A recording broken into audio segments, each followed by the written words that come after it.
এই শোনো না, আমাদের অন্ধবিশ্বাস চ্যানেলটি যারা এখনো সাবস্ক্রাইব করেননি প্লিজ সাবস্ক্রাইব করে দাও। আর অল্প কিছু সাবস্ক্রাইবার হলে 1,00,000 পরিবার হবে। সবাই প্লিজ সাবস্ক্রাইব এবং বেশি বেশি শেয়ার করে দাও প্লিজ। লাইব্রেরি তো শুধুমাত্র চোখের ধুলা, পিছনে তো চলবে আসল কাম। এতে কেউ সন্দেহ করব না, আর না আমাগো ধরা পড়ার কোনো ডর থাকবো। তোমার মাথায় বুদ্ধি আছে মির্জা। বুদ্ধি না থাকলে কি আর পরপর তুমি 3বার চেয়ারম্যান হইতে পারতা? কিন্তু জমি তো এখন নিজের করতে পারলাম না, কেমনে কাম শুরু করবো? আগে যদি আমার এক কইতা তাহলে এত ভুগতে হইতো না। ওই ব্যাপার আমার উপর ছাইরা দাও। নিশ্চিন্ত হলেন নেওয়াজ মির্জা। তোফায়েল একটু ভেবে বলবেন, তোমার লাগা একটা প্রস্তাব আছে। নেওয়াজ মির্জা চায়ের কাপে চুমুক বসলেন, চাটুকু গিলে প্রশ্ন করলেন। কি প্রস্তাব? তোফায়েল আহমেদ স্লান হেসে নরম কণ্ঠে বললেন, তোমার ছোট পোলাডারে শুনলাম লেখাপড়া শেষ। একবারে চাকরি পরীক্ষা দিয়ে আইছে। মাশাআল্লাহ, আমার মায়ার মনে ধরছে তোমার পোলারে। একমাত্র মায়ার আবদার পছন্দ তো আর ফালাইয়া দিতে পারি না। তুমি কি বিয়ার প্রস্তাব রাখতাছ? ঠিক ধরছো। আমাগো তো একটা ভালো সম্পর্ক আছে। সে সম্পর্কটারে যদি আরেকটু গভীর করা যায় তাহলে মন্দ হয় না। প্রস্তাবটি মোটেও নেওয়াজ মির্জার পছন্দ হয়নি। চেয়ারম্যানের সঙ্গে ওনার সম্পর্ক শুধুমাত্র স্বার্থের। এমন ধুরন্ধর লোকের মেয়েকে ছেলের বউ করে আনা বুদ্ধিমানের কাজ হবে না। ইতস্তত করে বললেন, আমার নয়নের মণি, আমার বংশের একমাত্র শিক্ষিত পোলা, যারে লইয়া আমার অনেক আশা। আমার বংশের নাম উজ্জ্বল করব আমার ছোট ভইলায়। অমনি সব ওর উপর চাপাইয়া দেওয়ার ইচ্ছা নাই। ওই দ্বারা পছন্দ করব তার লগেই না হয়। চোখে মুখে আধার নেমে এলো তোফায়েলের। খানিকক্ষণ নীরব থেকে বললেন, আমার মায়া কি কম সুন্দর নাকি? দরকার হইলে অর্ধেক সম্পত্তি তোমার পোলার নামে লেখা দিব। শহরে যে রডের ব্যবসা আছে ওইটা না হয় ওই দেখব। চোখ চিকচিক করে উঠল নেওয়াজ মির্জার, কিন্তু মন কিছুতেই সায় দিচ্ছে না। ছোট ছেলেটাকে নিজের লোভে জড়াতে চান না তিনি। এদিকে তোফায়েলের মুখের ওপর নাও করতে পারছেন না। এতে সমস্যা হবে, সম্পর্ক নষ্ট হবে, বাড়া ভাতে ছাই পড়বে। তাহলে উপায়? নেওয়াজ মির্জা বসা থেকে উঠে দাঁড়ালেন, যাওয়ার আগে বলে গেলেন, ছড়গিন লগে এই ব্যাপারে কথা কইয়া লই। তা কও, উত্তর কিন্তু খুব জলদি আমার লাগবো। সন্ধ্যা থেকেই মেঘ গুড় গুড় করে ডাকছিল। আকাশে নেই কোনো তারা। অম্বরে দখল করে নিয়েছে নিকষ কালো মেঘদল। হঠাৎ করে ঝুমঝুম আওয়াজে বৃষ্টি নামে টিনের চালে। কারেন্ট চলে গেছে অনেকক্ষণ হলো। কারেন্ট না থাকলে সবচেয়ে বেশি খুশি হয় পিয়াসা। তাকে আর কষ্ট করে পড়ালেখা করতে হয় না, খেতে হয় না মায়ের বকা। বই খাতা টেবিলে রেখে জানালার কাছে শুয়ে থাকে পিয়াসা। বাহির থেকে বাতাস এসে ছুঁয়ে দেয় তার সর্বাঙ্গে। ক্ষণে ক্ষণে কেঁপে ওঠে সে। তার ঠিক পাশেই নীরবে শুয়ে আছে পায়রা। দৃষ্টি জানালা ভেদ করে ওই তিমিরে ঘেরা আকাশটায় শিখা বেগম দুশ্চিন্তায় গালে হাত দিয়ে বসে আছেন। স্বামী এখনও বাড়িতে আসেননি। বেশ কয়েকবার কল দিয়েছেন শিখা, কিন্তু রিসিভ হয়নি। চিন্তায় মস্তিষ্ক ফেটে যাবে এমন এক অবস্থা। ঘন্টা পেরিয়ে যাবে, বৃষ্টির বেগ কমে গেছে, কিন্তু এখনও জোরে জোরে বাতাস বইছে। আচমকা দরজায় টোকা পড়ল পায়রা। পিয়াসা নড়ে চড়ে উঠল। শিখা ভ্রু কুঁচকে নিলেন, ঝাঁঝালো কণ্ঠে বললেন, কে? পরিচিত সেই কণ্ঠ। আমি, দরজা খুলো। পিয়াসা খুশিতে চেঁচিয়ে উঠে, বাবা আসছে মা। দৌড়ে গিয়ে দরজা খুলে দিল শিখা। ফয়সাল ভেতরে প্রবেশ করেন। পায়রা গামছা এনে বাবার হাতে দেয়। মেয়ের হাত থেকে গামছা নিয়ে মাথা মুছে নেন। চলে যান ভেতরে। ঘরে পোশাক বদলাতে। রাতের খাওয়া সেরে শোবার ঘরে যায় সবাই। পায়রা পিয়াসা এক ঘরেই একসঙ্গে থাকে, আর পাশের ঘরে তাদের বাবা মা। কারেন্ট এখনও আসেনি। বিছানায় লম্বা হয়ে শুয়ে আছেন ফয়সাল ইসলাম। শিখা স্বামীর উদ্দেশ্যে প্রশ্ন করলেন, কি বললো পুলিশ? আমি সাক্ষী নিয়ে অভিযোগ করে এসেছি। ওনারা বললেন কাল এসে দেখে যাবেন সবকিছু। কি একটা ঝামেলা বলো তো। 2টা মেয়ে আমাদের, শত্রু বাড়লে তো সমস্যা। কোনো বাদ বিচার না করে জমিটা কেনা আমার সব থেকে বড় ভুল হয়েছে। এতগুলো টাকার জমি এখন কিভাবে ছাড়ি বলো তো? চিন্তা করো না, ভালো কিছু। চেয়ারম্যানের সঙ্গে সাক্ষাৎ হয়েছিল। কথার এক পর্যায়ে আমার কাছে ইফাতের লগে তার মাইয়ার বিয়ার প্রস্তাব রাখছে। ইসমাতারা খাতুন স্বামীর দিকে চমকায়িত নয়নে মুখ তুলে তাকান। নেওয়াজ মির্জা বলেন, সম্বন্ধে আমার মনে একটু সায় দেয় না। আবার চেয়ারম্যানের এই মুখের উপরে নাও করতে পারি না। কি একটা ফাঁসাদে পড়লাম। কেউ তো বউ। ইসমাত তারা আহ্লাদি সুরে বলে উঠলেন, ফ্যাসাদের কি আছে? এ তো সুসংবাদ। সুসংবাদ। চাপা সুরে বলে ওঠেন নেওয়াজ মির্জা। এত বালাগত থেকে সম্বন্ধ আছে, বাবার একমাত্র মাইয়া। বিয়ার সময় তো নিচ্ছ দুহাত বইরা মাইয়ার লাইগা জিনিসপত্র তো পাঠাইব। তা তো পাঠাবই, এমনকি কইছে অর্ধেক সম্পত্তিও ইফাদের নামে লিখা দিব। চোখ জোড়া চিকচিক করে ওঠে ইসমাত তারার। সতীনকে টেক্কা দেওয়ার বিশাল একটা সুযোগ পেয়েছেন মনে হচ্ছে। ছেলের বউ নিয়ে অনেক দেমাগ তার, সেই দেমাগ ভেঙে দেওয়ার জন্য এটাই ভালো একটা উপায়। স্বামীর উদ্দেশ্যে অতি উৎসাহিত হয়ে বললেন, এ নিয়ে ভাবতে হইব না আপনারে, আপনি হ কইয়া দেন। ইফাদরে আগে জিগাইয়া লও। পোলা আমার নামি দামি স্কুল থাইকা পড়ালেখা শিখাইছে, ওর তো একটা মতামত আছে। ওইদিকে ইরারও তো কোনো খোঁজ মেলে নাই। এর মধ্যে বিয়ার আয়োজন। যে মাইয়া ফলাইছে হে মাইয়া আর ফিরবো না, তার লাইগা কি সব বন্ধ থাকবো? আপনি হ কইয়া দেন। ইফাত্রে কিছু জিজ্ঞানো লাগবো না, মাইয়া বালা, বড় লোক শ্বশুর বাড়ি, তাতে আবার আপত্তি কিসের? ও ঠিকই রাজি হইব। নেওয়াজ মির্জা প্রত্যুত্তরে তৎক্ষণাৎ কিছু বলতে পারল না। ভাবতে লাগলেন। একটি রাত পেরোলো, বিছানা থেকে আড়মোড়া ভেঙে উঠে পড়ল পায়রা। আজ বাবা তাকে বাড়ি থেকে বের হতে নিষেধ করেছে, এর মানে কলেজ কোচিং সব কিছু আজ মাফ। মন মেজাজ সব ফুরফুরে তার। ব্রাশ করে টেবিলে যেতেই নাস্তা পেয়ে গেল সম্মুখে। আজ আর কোনো তাড়া নেই। ধীরে ধীরে খাবার খেয়ে সিঁড়ির ধারে গিয়ে বসলো। মায়ের উদ্দেশ্যে প্রশ্ন করলো, বাবা কোথায় মা? চলে গেছে? এত তাড়াতাড়ি? জরুরি কাজ আছে। পিপাসা স্কুলে চলে গেছে? না, টিভি দেখছে। আজ আর যাবে না? আজ যে কিছু একটা হবে তা বুঝতে পারলো পায়রা, নইলে আজ সবার বাইরে যাওয়া নিষেধ কেন? কিন্তু কি হবে? ধুর, আজ যদি ছেলে হতে পারতাম তাহলে দৌড়ে গিয়ে পুরো এলাকা ঘুরে দেখে চলে আসতাম। মনে মনে কথাটা বলেই মুখ ভার করলো পায়রা। বসার ঘরে গিয়ে উপস্থিত হলো। পিয়াসা বসে মোটু পাতু দেখছে আর খিলখিলিয়ে হেসে উঠছে। পায়রা চুপচাপ তার পাশে গিয়ে বসলো। সুযোগ বুঝে চটপট রিমোট হাতে নিয়ে চ্যানেল বদলে দিল, ডোরেমন ছাড়লো। এই কার্টুনটা বেশ প্রিয় পায়রার। সে ছোটবেলা থেকে দেখে আসছে এই কার্টুনটা, অথচ কিছুতেই তার মন ভরে না। আহা, তার জীবনেও যদি একটা বোকাশোকা ফেলটুস নবিতা থাকতো কতই না ভালো হতো। কিন্তু দুঃখ, ইফাত মোটেও অমন বোকাশোকা নয়, বরং খুব চালাক চতুর একটা ছেলে। নইলে কি আর তার সামনে গেলেই পায়রা অনুভূতি এবং লজ্জার বেড়াজালে আবদ্ধ হয়? লেখাপড়াও নিশ্চয়ই ভালো, না হলে তো আর এমনি এমনি অত বড় বিশ্ববিদ্যালয় থেকে পড়ালেখা করে বের হয়নি। পিয়াসার চিৎকারে পায়রার ধ্যান ভাঙল। শিখা বেগম কুন্তি হাতে ছুটে এলেন। রান্নাঘর হতে ঝাঁঝালো কণ্ঠে শুধালেন, কি হয়েছে? চিৎকার করছিস কেন? পিয়াসা কান্নাজড়িত কণ্ঠে বলল, আপা আমার মোটু পাতলু পাল্টে দিচ্ছে। বড় মেয়ের দিকে তাকালেন শিখা। পায়রা বোকা বোকা হাসল। উত্তরে বলল, এটাও ভালো মা। পিয়াসা আবারও বলে উঠল, না, আমি মোটু পাতলুই দেখব।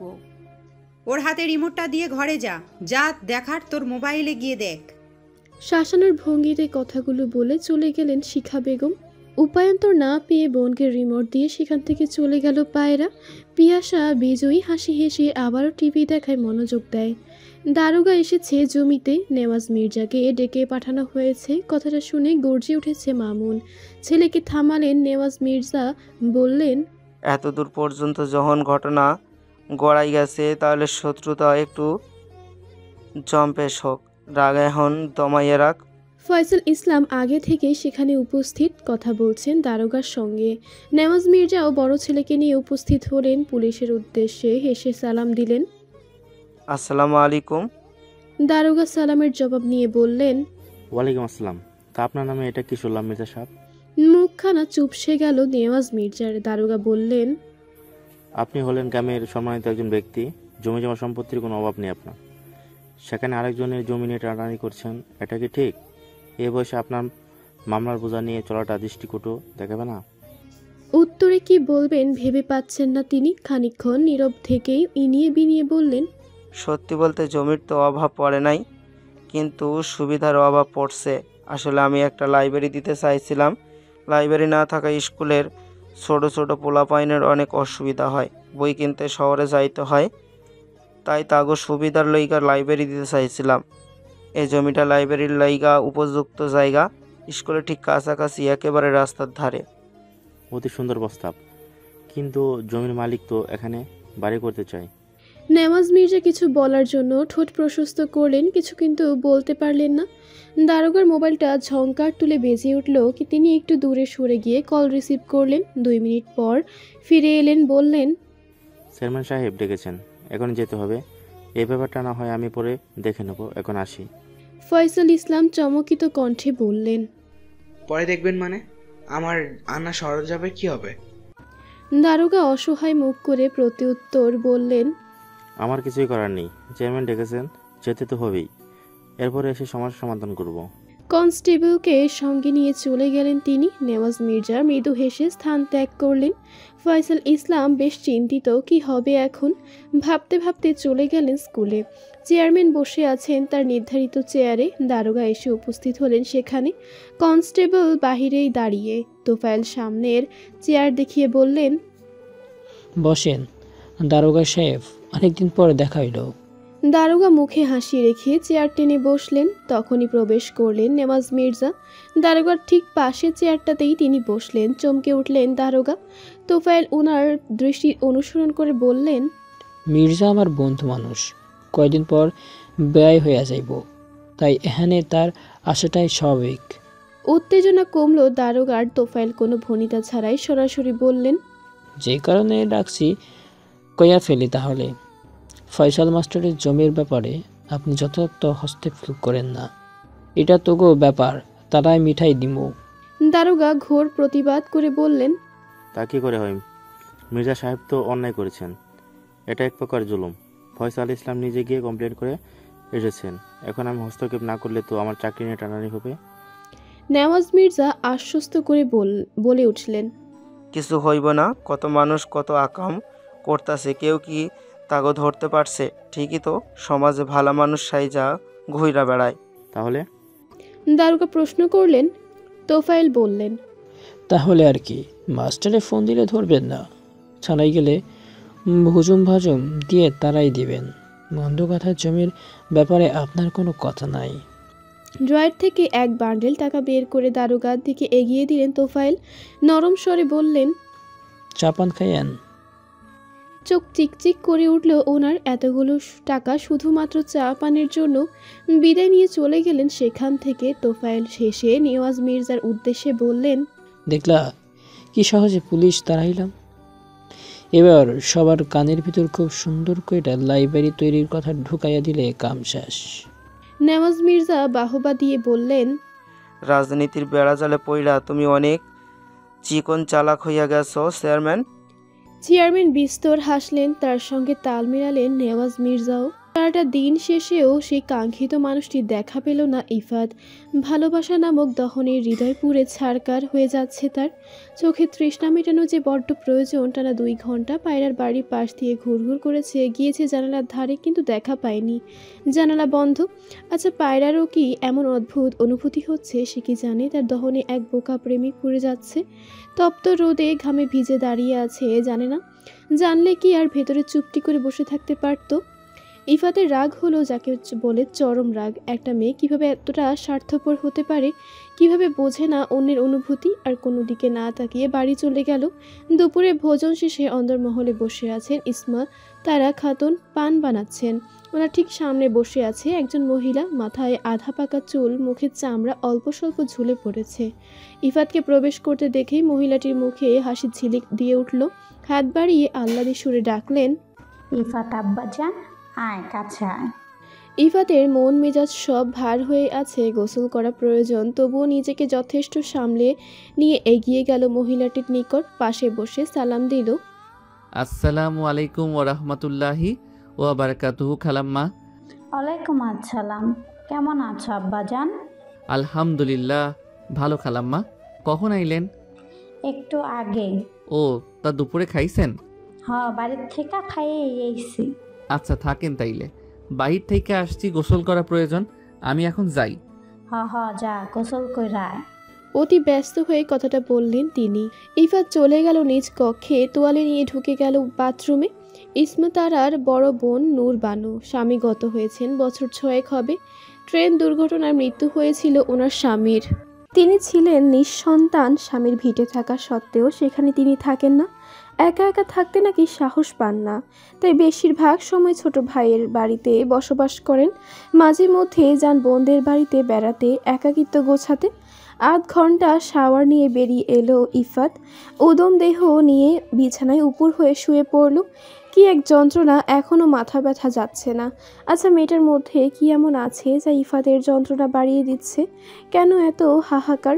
আজ যদি পায়রা তার বিবাহিত স্ত্রী হতো তাহলে কি পারতো সে ইফাতের থেকে দূরে থাকতে? পারতো না। ইফাত তাকে টেনে হিঁচড়ে নিজের দৃষ্টির সামনে বসিয়ে রাখত, মুগ্ধ হয়ে দেখত প্রিয়তমাকে। তৎক্ষণাৎ ইফাতের ইচ্ছে করল পায়রা নামক মানুষ্য পক্ষীকে গিয়ে বিয়ে করে নিয়ে আসতেই ইফাত উঠে বসল। জোরে জোরে কয়েকটা নিঃশ্বাস নিল। আকাশ পরিষ্কার, চারিদিকে ভ্যাপসা গরম। শুভ্র মেঘদল ভেসে বেড়াচ্ছে অকপটে। পাখিরা দল বেঁধে উড়ে চলেছে দূর আকাশে। আবছা হলদেটে চাঁদ স্থান করে নিচ্ছে। জানালার ধারে দাঁড়িয়ে তা নীরবে দেখে নিচ্ছে ইফাত। কিছু মুহূর্ত অতিভ্রান্ত হতেই ধূসর রঙের টি শার্ট গায়ে জড়িয়ে বাহিরে বের হলো। মাগরিবের নামাজ আদায় করার জন্য মসজিদে প্রবেশ করলো। স্কুলের মাঠে সাঙ্গপাঙ্গ নিয়ে টিমটিমে হলুদ লাইটের নিচে দাঁড়িয়ে ক্যারাম খেলছে আরিফ। ইফাতকে দেখেই উচ্ছ্বাসিত হয়ে উঠল চোখ মুখ। বাকিদের উদ্দেশ্যে বলে উঠল, ইফাত আসছে, ওরে জাগাই দে। ইফাত, একদিন খেলা হইয়া যাক। ইচ্ছে না থাকা সত্ত্বেও মন ভালো করার উদ্দেশ্যে খেলতে যায় ইফাত। ফয়সাল ইসলাম আফসোস করে স্ত্রীর উদ্দেশ্যে বললেন, পুলিশের শরণাপন্ন হয়েও লাভ হলো না। চেয়ারম্যান পুলিশকে ডেকে নিয়ে গেল। ওদিকে চেয়ারম্যানের সঙ্গে নেওয়াজ মির্জার গভীর সম্পর্ক। বিকেলে দারোগা সাহেবকে ফোন করেছিলাম, কিন্তু ফোন ধরলেন না। আমাদের স্বপ্নটা মনে হয় পূরণ হলো না।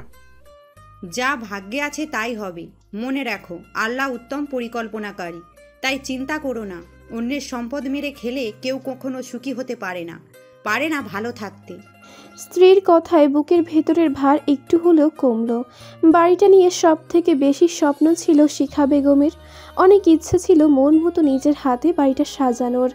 ভাড়া বাড়িতে কি আর ইচ্ছে পূরণ করা যায়? মনক্ষুণ্ণ হলো শিখা বেগমের, কিন্তু প্রকাশ করলেন না। ওনার মন খারাপ জানলে স্বামীজি আরও ভেঙে পড়বেন। রাত 10টা, বাড়ি ফিরছে আরিফ এবং ইফাত। একই পাড়ায় বাড়ি তাদের। দূরত্ব বেশি নয়, বরং খুব কাছাকাছি। ইফাতের নীরবতা দেখে আরিফ কিছু একটা ঠাওর করতে পারলো। প্রশ্ন করলো, কি হয়েছে? আজ এমন লাগছে কেন তোকে? মন খারাপ? ইফাতের শান্ত কণ্ঠের জবাব, কই না তো, কিছু হয়নি। ভাবির সঙ্গে আজ দেখা হয়নি, তাই না? ইফাত দীর্ঘশ্বাস ফেলে উত্তর দেয়, না। খারাপ লাগলো আরিফের। কাঁধে হাত রেখে বলল, সামান্য কারণে পুরুষ মানুষের এত মন খারাপ করলে চলে? কাল না হয় দেখা করে নিবি। ইফাত কটাক্ষ হেসে বলল, সামান্য কারণ? আরিফ প্রত্যুত্তর করল না। দুজন দুজনের দিক থেকে বিদায় নিয়ে চলে গেল। সবার রাতের খাওয়া শেষ। টেবিলে একজনের জন্য ভাত বেড়ে রাখা। ইফাত রান্নাঘরে উকি দিয়ে গলা ঝেড়ে বলল, আপা, খাবারটা ফ্রিজে রেখে দাও, আজ রাতে আর আমি খাবো না। সিঁড়ি বেয়ে নিজ কক্ষে চলে গেল ইফাত। পিছে আমিনার মা হয়তো কিছু বলল, কিন্তু তা কর্ণকুহর পর্যন্ত পৌঁছালো না তার। ভোরের আলো ফুটেছে, অন্ধকার কেটে এক নতুন দিনের সূচনা। মোরগ ডেকে জানান দিচ্ছে সকাল হয়েছে। অন্তরিক্ষে পক্ষীর ছোটাছুটি। খাদ্যের সন্ধানে বের হয়েছে তারা। সকাল 7টায় পায়রার কোচিং শুরু। 1 মিনিট দেরি হলেই রাগী স্যারের কাছে অপমানিত হতে হবে তাকে, তাও আবার সবার সামনে। সাথে আছে ব্যাতের মায়ের। বাড়ি থেকে কলেজ এবং কোচিংয়ে যেতে 20 মিনিট সময় লাগে, কিন্তু পায়রা একটু আগেই বের হয়। রাস্তার খবর তো আর আগেই জানা যায় না। আজ আড়মোড়া ভেঙে উঠতে দেরি হয়েছে তার। নাস্তা না করে বের হয়েছে বাড়ি থেকে। রাস্তায় তেমন একটা গাড়ি নেই। অটো স্ট্যান্ডে যেগুলো দাঁড়িয়ে আছে পর্যাপ্ত লোক না ভরা পর্যন্ত তা ছাড়বে না। একটা গাড়িতে মাত্র 2 জন বসে আছে। পায়রা রাস্তার এক পাশে দাঁড়ালো। চলন্ত গাড়িগুলো বিভিন্ন শাক সবজি দিয়ে ভরা। কৃষকরা সদরে বাজারে যাচ্ছে তাদের ফসল বিক্রি করতে। জেলেরা যাচ্ছে মাছ নিয়ে আড়তে। ফোঁস ফোঁস করে 2টো নিঃশ্বাস বেরিয়ে এলো পায়রার থেকে। প্রায় 10 মিনিট ধরে দাঁড়িয়ে আছে। আজ হয়তো সেই অনাকাঙ্ক্ষিত ঘটনাই ঘটতে যাচ্ছে তার সঙ্গে। স্যারের হাতের মায়ের আর অপমান। বাধ্য হয়ে স্ট্যান্ডের অটোতে গিয়ে বসলো। এটাও যদি ভরে যায় পরে আরও সমস্যা। গালে হাত দিয়ে মনে মনে দোয়া করতে লাগলো, আল্লাহ আল্লাহ গো, আর লোক কোথায়? তাড়াতাড়ি পাঠিয়ে দাও তাদের, আজ দেরি হয়ে গেলে যে মান সম্মান কিছুই থাকবে না। অটোতে দুজন পরিপূর্ণ হয়ে গেল, ছেড়ে দিল অটো। সামনের আসনে দৃষ্টি যেতেই চক্ষু চড়ক গাছ পায়রার। ইফাত বসে আছে সামনে ভাবলেশীন ভাবে, দৃষ্টি মোবাইলের স্ক্রিনে নিবদ্ধ, চালু হাতে কি যেন টাইপ করছে। শুকনো ঢোক গিলে জিভ দিয়ে ঠোঁট জোড়া ভিজিয়ে নিল পায়রা। গুনে গুনে টানা 38 ঘন্টা পর এই সুদর্শন পুরুষটিকে সে দেখতে পেল, কিন্তু লোকটির কোনো নড়চড় নেই, সে এখনও নিজের কাজে ব্যস্ত। পায়রার মন খারাপ হলো, ইফাত কি দেখতে পাচ্ছে না তার সামনে বসা মেয়েটির ছটফটানি? কেন আজ সে এত গম্ভীর? তাকাবেই না যখন, তাহলে কেন উঠে এলো অটোতে? আরেকজনের মন পোড়াতে? কোচিংয়ের চিন্তা মাথা থেকে অনেক আগেই অদৃশ্য হয়ে গেছে, দ্রুত যাওয়ার তাড়া নেই এখন। পায়রার মন গেয়ে উঠেছে, এই পথে যদি না শেষ হয় তবে কেমন হতো তুমি বলো তো। লাজুক হাসল সে। সামনের লোকটির এখনও কোনো হেলদোল নেই। বিরক্ত হলো পায়রা, সমস্ত রাগ তাকে গ্রাস করলো। ইচ্ছে করলো ব্যাগ থেকে পানির বোতল বের করে মাথায় মারতে। নিজেকে যথেষ্ট সংযত রেখে মুখে জোরপূর্বক হাসি টেনে লম্বা করে সালাম দিল। আসসালামু আলাইকুম ওয়া রাহমাতুল্লাহি ওয়া বারাকাতুহু। ভাইয়া। মোবাইল থেকে মাথা তুলে চমকায়িত নয়নে তাকায় ইফাত। আশেপাশে ঘাড় ঘুরিয়ে দেখে নেয় পায়রা। হেসে বলল, আপনাকেই বলেছি ভাই। চোখ মুখ কঠিন হয়ে গেল ইফাতের, দাঁতে দাঁত চেপে উত্তর দিল, ওয়ালাইকুম আসসালাম। ভাইয়া কেমন আছেন ভাইয়া? শেষ কথাটা একটু টেনেই বলল। ইফাত ভ্রুজোড়া কুঁচকে নিল, নিম্ন আওয়াজে রাগ মিশ্রিত কণ্ঠে বলল, আমি তোমার কোন জন্মের ভাই লাগি? ভাই কেন বলছো? পায়রার সোজা সাপটা উত্তর, আমার কোনো ভাই নেই তাই ডাকছি। তোমার তো জামাইও নাই, তাহলে জামাই ডাকছো না কেন? ভরকে যায় পায়রা, সাথে যুক্ত হয় বিস্ময়। লোকটার মুখে কিছুই আটকায় না। ইফাত বাহিরে দৃষ্টি রেখে বলল, আরেকবার ভাই সম্বোধন করলে চলন্ত গাড়ি থেকে ফেলে দিব তোমায়। ভয়ে চুপসে যায় পায়রা। এই ছেলেকে বিশ্বাস নেই তার। যদি সত্যি সত্যি তাকে ফেলে দেয় তাহলে কি হবে?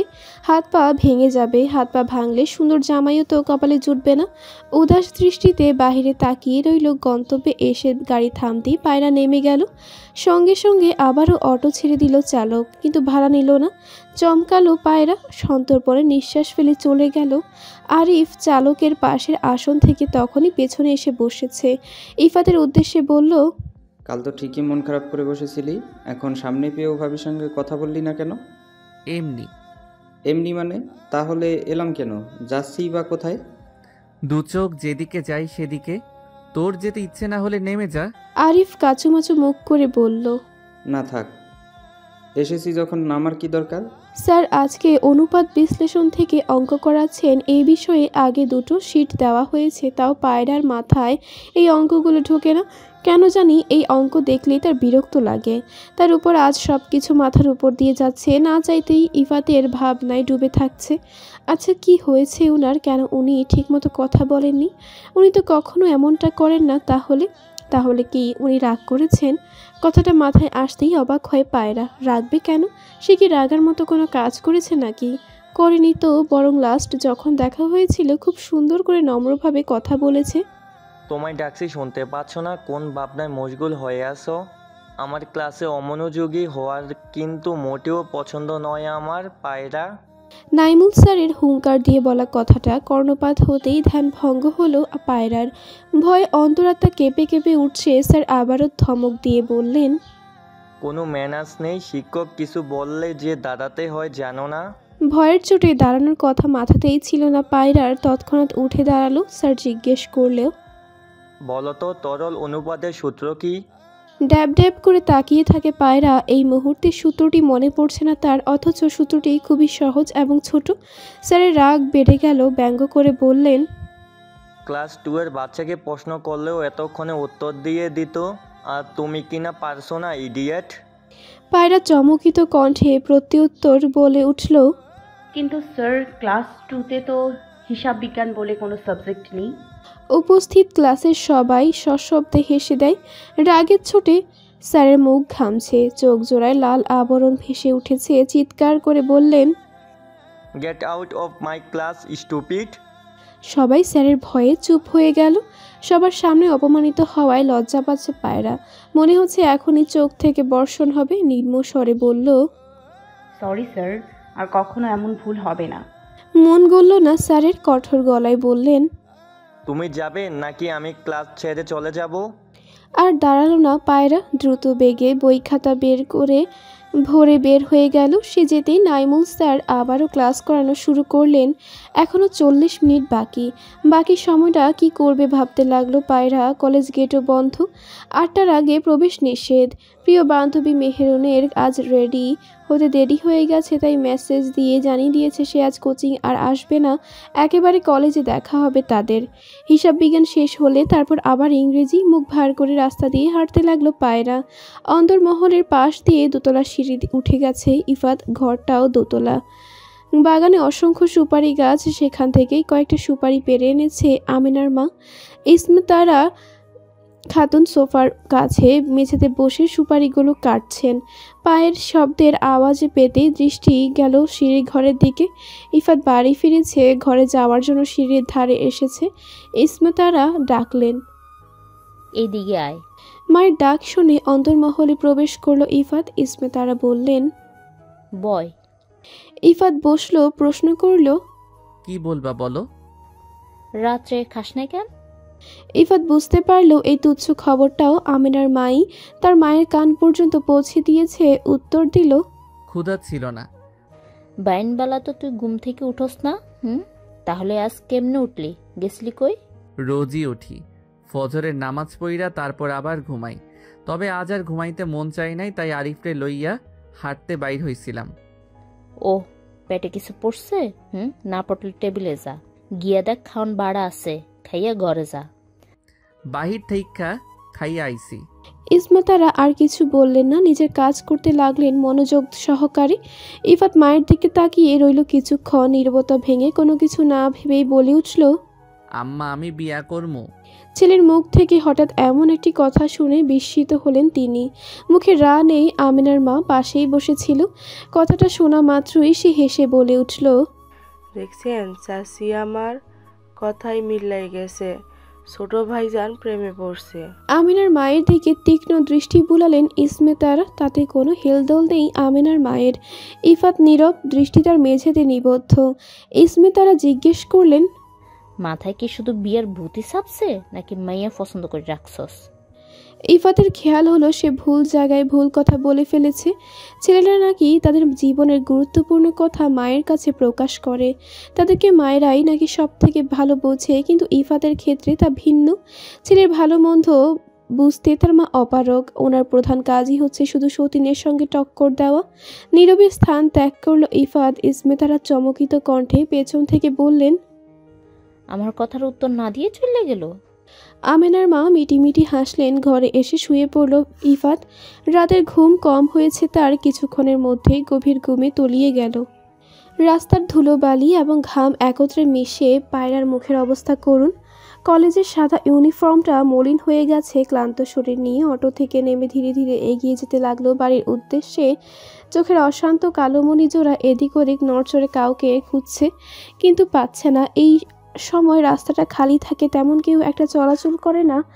আসরের আজান হয়েছে অনেকক্ষণ আগেই। এতক্ষণে নামাজও শেষ। আজ কলেজে অনুষ্ঠান ছিল, এখনও চলছে সেই অনুষ্ঠান, কিন্তু পায়রা চলে এসেছে সেখান থেকে। অনুষ্ঠানের থেকে বেশি সময় যায় প্রধান অতিথিদের ভাষণ শুনতে শুনতে। আজকের অনুষ্ঠান শেষ হতে হতে অনেক রাত হতে পারে, যার কারণ কাল কলেজ বন্ধ থাকবে তা নিশ্চিত পায়রা। প্রতিমধ্যে হঠাৎ করে থেমে গেল পায়রা। আশেপাশের তাকিয়ে আরেকবার দেখে নিল, না কেউ নেই। মসজিদের পাশ দিয়ে সরু রাস্তা গেছে, সেই রাস্তা দিয়েই স্কুলের মাঠ স্পষ্ট দেখা যায়। বিকেল হলেই এলাকার ছোট থেকে বড় সব ছেলেপুলে চলে আসে খেলতে। স্কুলের মাঠটা গ্রামের মধ্যে সবচেয়ে বড় মাঠ। পায়রা সেখানে গিয়ে দাঁড়ালো। অশান্ত দৃষ্টি ফেলে খুঁটিয়ে খুঁটিয়ে ভালো করে মাঠ পর্যবেক্ষণ করতে লাগলো, কিন্তু এবারও পেল না। মুখখানায় মলিনতা এসে ভর করলো। পেছন থেকে এক গম্ভীর কণ্ঠ কর্ণগোচর হলো, কাকে খুঁজছো? লাফিয়ে উঠল পায়রা। বুকে থুতো দিয়ে পেছন ফিরতেই শান্ত হলো। ঠোঁটের কার্নিশে হাসির রেখা ফুটে উঠল। ইফাত ভ্রুগ যুগল কুচকে তাকিয়ে আছে সামনে দাঁড়ানো মেয়েটির দিকে। কোনো প্রকার উত্তর না পেয়ে শাসানো সুরে বলল, কলেজ থেকে ফিরে সোজা বাড়ি না গিয়ে যে মাঠের মধ্যে উকিঝুঁকি মারো তা কি তোমার বাবা জানে? বাবা তো আরো অনেক কিছুই জানে না। কথাটা বোধগম্য হলো না ইফাতের। পায়রা হুট করে একটা কাগজ বাড়িয়ে দিল ইফাতের দিকে। ইফাত তা হাতে নিতেই পায়রা দ্রুত পা চালালো, যেতে যেতে বলল, একটা মেয়ে এই কাগজটা আপনাদের দিতে বলেছে, নইলে মাঠের ধারে এসে দাঁড়িয়ে থাকার কোনো শখ নেই আমার। একবার কাগজের দিকে তো আরেকবার পায়রার যাওয়ার পথে তাকাচ্ছে ইফাত। মনে প্রশ্ন নিয়ে কাগজটা খুলল সে। সঙ্গে সঙ্গে চমকে উঠল, বিস্ময়ে চোখ দুটো বেরিয়ে যাওয়ার উপক্রম হলো। একটা ফোন নাম্বার লেখা। ইফাতের বুঝতে বাকি রইল না যে এটা পায়রার নাম্বার, অথচ কতবার যে তার কাছে নাম্বার চেয়েছিল ইফাত সে হিসেব নেই। পায়রা স্পষ্ট করে বলে দিয়েছিল, বাবা অপরিচিত মানুষকে নাম্বার দিতে নিষেধ করেছেন। এই কথাটা বুকের ভেতর কাটার মতো বেঁধেছিল ইফাতের। সে পায়রার নিকট অপরিচিত, তাহলে আজ কি এমন হলো এই মেয়ে তাকে নাম্বার দিয়ে গেল? তাহলে কি পায়রার মনেও ইফাতের জন্য অনুভূতির সৃষ্টি হয়েছে ভালোবাসার? বুঝতে পেরে প্রাপ্তির হাসি ফুটে উঠল ইফাতের মুখশ্রীতে। বাড়িতে ফিরে লম্বা একটা শাওয়ার নিয়ে খাবার খেয়ে বিশ্রাম নেওয়ার জন্য বিছানায় শরীর এলিয়ে দিল পায়রা। রাতে খাওয়া শেষে যে যার ঘরে ঘুমিয়ে আছে। নেওয়াজ মির্জা একা একা বসে আছেন বাগানে, মনোযোগ সহকারে কিছু ভাবছেন। আশেপাশে নেই কেন খেয়াল। ইফাত পিতার পাশে এসে বসলো, মনে মনে সব কথা গুছিয়ে এনেছে। গলা ছেড়ে গম্ভীর কণ্ঠে বলল, কিছু কথা ছিল আব্বা। ভাবনার মধ্যেই ছেলেকে অনুমতি দিলেন। ক মায়ের সঙ্গে ভাবছিলাম সবটা বলমু, কিন্তু পরবর্তীতে মনে হইল আপনার কাছে বলাই উত্তম। আচ্ছা কই তাইলে? আমি বিয়া করতে চাই আব্বা, যত তাড়াতাড়ি সম্ভব ব্যবস্থা করেন। ভাবনা থেকে বেরিয়ে এলেন নেওয়াজ মির্জা। ছেলের কথায় অবাক হন। ইফাত আবারও বলল, মাইয়া আমার পছন্দ আছে আব্বা, আমি তারেই বিয়া করতে চাই। আশা করি আপনি আমার ইচ্ছেটাও পূরণ করবেন। কর্তব্য বিমূঢ় হয়ে বসে রইলেন। তিনি জিভ দিয়ে ঠোঁট ভিজিয়ে জিজ্ঞেস করলেন, কেটা সেই মাইয়া? বাপের নাম কি? বাড়ি কয়? এই গ্রামেই থাকে, নাম পায়রা। বাপের নাম ফয়সাল ইসলাম, গ্রামের হাই স্কুলের মাস্টার। চোখ জোড়া চিকচিক করে ওঠে নেওয়াজ মির্জার। বলার মতো বাক্য খুঁজে পেলেন না তৎক্ষণাৎ। কপালে ঘামের অস্তিত্ব টের পেলেন। গলা শুকিয়ে কাঠ হয়ে এসেছে, পানির প্রয়োজন। পিতার নড়চড় না দেখে ইফাত চমকালো, শুধালো, কি হইল আব্বা? ছেলের মুখের দিকে তাকালেন তিনি। ছেলের চোখে উত্তেজনা। কিসের উত্তেজনা? বাবার জন্য। বসা থেকে অতি কষ্টে উঠে দাঁড়ালেন। ইফাত আবারও প্রশ্ন করল, কিছু কইলেন না তো আব্বা? আমার কিন্তু পায়রারে চাই। নেওয়াজ মির্জা হাঁটা থামালেন না, যেতে যেতে বললেন, অনেক রাত হয়েছে, ঘরে যা, এই নিয়ে পরে কথা কমো। শরীরটা ভালো লাগতেছে না। লেখাপড়া শেষ করে শিওরে মোবাইল নিয়ে শুয়ে আছে পায়রা। এক দৃষ্টিতে তাকিয়ে আছে মোবাইলের স্ক্রিনে, কিন্তু না, এখনও কোনো ফোন কল আসেনি। অপেক্ষা করতে করতে অনেক সময় পেরিয়ে গেল। ঘড়ি কাটায় 12:28। আশাহত হলো পায়রা। চোখ বুঝে নিল ঘুমানোর উদ্দেশ্যে। মনের ভিতরে অভিমান বাসা বাঁধল। উনি কি বুঝতে পারেননি নাম্বারটা যে আমার? এতে না বোঝার কি আছে? নাকি বুঝতে পেরেও ইচ্ছে করেই কল দিচ্ছেন না? দীর্ঘ শ্বাস ফেলল পায়রা। অন্ধকার ঘরে আলো জ্বলে উঠল। মোবাইলে চোখ যেতেই ললাটে ভাঁজ পড়ল 2-3টে। আননোন নাম্বার থেকে কল এসেছে। ধরবে কি ধরবে না ভাবতে ভাবতে কেটে গেল কল। সঙ্গে সঙ্গে পুনরায় সেই নাম্বার থেকে কল এলো। পায়রা এবার রিসিভ করলো। অপর পাশ থেকে খুব শান্ত কণ্ঠস্বর, কল ধরছিলে না কেন কবুতর? অভিমান সঙ্গে সঙ্গে অদৃশ্য হয়ে গেল, শীতল হয়ে গেল দেহখানা। দুধারে এখন আর কোনো শব্দ নেই। ইফাত অপেক্ষায় আছে প্রিয়তমার কণ্ঠস্বরের। কি বলবে ভেবে পেল না পায়রা। ইফাত বলল, কথা বলবে না? তাহলে রাখলাম আমি। ব্যগ্র কণ্ঠে পায়রা বলে উঠল, না না না, রাখবেন না। অন্ধকার ঘরে শুয়ে নিঃশব্দে হাসল ইফাত। যে হাসির শব্দ কিংবা অস্তিত্ব টের পেল না বিপরীতে থাকা মেয়েটি। মিহিস্বরে প্রশ্ন করল, এত রাত পর্যন্ত জেগে আছো কেন? চোখে ঘুম নেই নাকি কারোর জন্য অপেক্ষা করছিলে? পায়রা শুকনো ঢোক গিলে মিথ্যে বলল, কার জন্য অপেক্ষা করব? আসলে ঘুম আসছিল না। কেন ঘুম নেই চোখে? বিকেলে ঘুমিয়েছিলাম তাই। আবারও দুদিকে নীরবতা। পায়রার ভেতরে কম্পন হচ্ছে, ঠোঁট কাঁপছে। কি বলে কথা এগোবে বুঝতে পারছে না। মনে ভয় কাজ করছে, যদি মা বাবা কেউ শুনে ফেলে যে সে কারোর সঙ্গে কথা বলছে। ইফাত বুঝতে পারলো মেয়েটির মধ্যে জড়তা কাজ করছে। তাই ঠিক করলো আজ সে নিজেই শুধু কথা বলবে। ইফাতের কণ্ঠে উন্মাদনা, নেশাতুর মায়াময় কণ্ঠে শুধালো, আমায় ভালোবাসো পায়রা? লজ্জায় গাল লাল আভা ফুটে ওঠে পায়রার, সঙ্গে সঙ্গে শরীরও কাঁপছে। তাল মিলিয়ে কি উত্তর দেবে ইফাতকে? কি সে ভালোবাসে? ভালো যদি নাই বাসে তাহলে কেন ভেতরে এত হাহাকার? কেন এই পুরুষটি সামনে এলে লজ্জা তাকে ঘিরে ধরে? কেনই বা অবাধ্য চোখ জোড়া বারবার তাকে খুঁজে বেড়ায়? কেন আজ সে নিজের নাম্বার দিয়ে এলো তাকে? একেই কি ভালোবাসা বলে? তার মানে পায়রাও কারো ভালোবাসায় বন্ধিনী হয়ে গেল। পিয়াসার ঘুম ভেঙে যায়, ঢুলু ঢুলু চোখে অন্ধকার, ঘরে চোখ বুলায়। জানালা খোলা, চাঁদের আলোয় এক মানবীর দেখা মিলল। পিয়াসা বুঝে ফেলল এই মানবী তার আপা। ঘুম ঘুম কণ্ঠে শুধালো, নিয়মিত ভালোবাসার গল্প শুনতে এবং পড়তে আমাদের অন্ধবিশ্বাস চ্যানেলটি সাবস্ক্রাইব করে পাশে থাকা বেল আইকনটি ক্লিক করুন। ধন্যবাদ সবাইকে।